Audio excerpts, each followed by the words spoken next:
السلام علیکم ورحمت الله وبرکاته. زه یم ستاسو ورور او ستاسو ملګری سید عبید شاه سر. قدرمندانو ډېره د خوشحالۍ ریز ده د امزا او د یوسف ته په خپله کې رزیمنه وشوه. الحمدلله دا ډېر د خوشحالۍ خبر ده او شیطان بلند ډېر خفه وي په دې چې د دوو خاندانونو خپله کې سوله وشوه. موږ د یوې خاورې خلک یو. په ویډیو کې د رزیمنه تاسو کتلی شئ ماشاءالله په ګڼ شمېر تعداد کې کلي خلکان راغلي. په دې کې د کلي د څوره مشرانو کلي نه بار څوره مشران دي. څه چا هم پکې کردار ادا کړی دی هغو ته د موږ طرف نه دعاګانې دي، نیک خواهشات دي. الله دې دوی ته ډېر اجر او ثواب ورکړي. او موږ مشرانو ته مزیدا دا درخواست کوو چې خپله کې داسې یوه کمیټي برابره کوي چې یوه کمیټي جوړه شي، رهایي وشي کمیټي شته.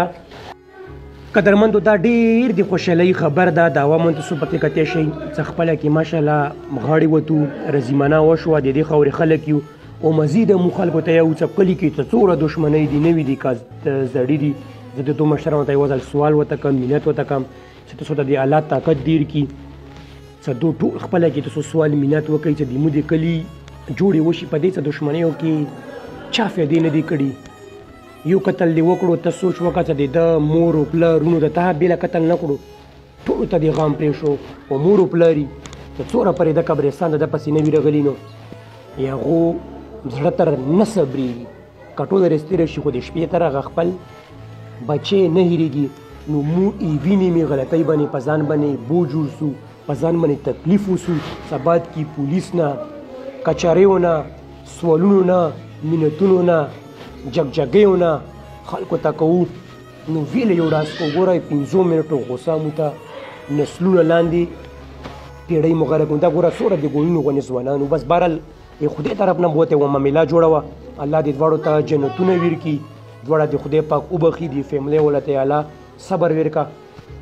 او دا دواړو فیملی یو ډېره بهتره فیصله وکړه. موږ په یقین وکړ چې ډېر خوشحال شو ورباندې چې بعض د موږ د شیخانو ښه میسج لاړ شي. ګورئ موږ په کلي کې څه واقعې وشي خلک موږ نه بیا ډېر نفرت کوي چې شیخان داسې دي، شیخان هغسې دي، موږ سره څوک کاروبار نه کوي، روزګار راسره نه کوي. چې د موږ کلي نه څومره ښه میسج شي که نه موږ سره کاروبار هم ښه کېږي، موږ د کلي نه امان جوړېږي. ګوره یو کیس څه وشي که نه زموږ کلی په ډېر بدلامېږي. موږ څوک منې کوی خو نه شو میډیا کې چې دا پوسټ ویلی ورکوي. نو مزید به موږ کوششونه کوو چې خپلې خاورې کې امن راولو، مینه راولو. دوه کې دوې ورځې ژوند ده، دا جنګ جګړې 50-60 سال ژوند ده. د هر سره نه پاتې ټول به د سیده قبرستان ته ځو.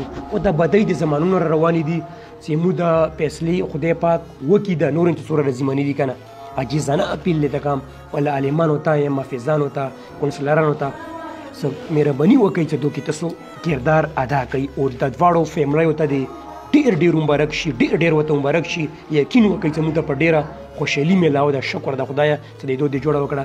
امید لرم په دغه تمه، په دغه هیله چې دا پروګرام مې تاسو خوښ شوی وي. تر بل پروګرام په اجازت د الله په امان.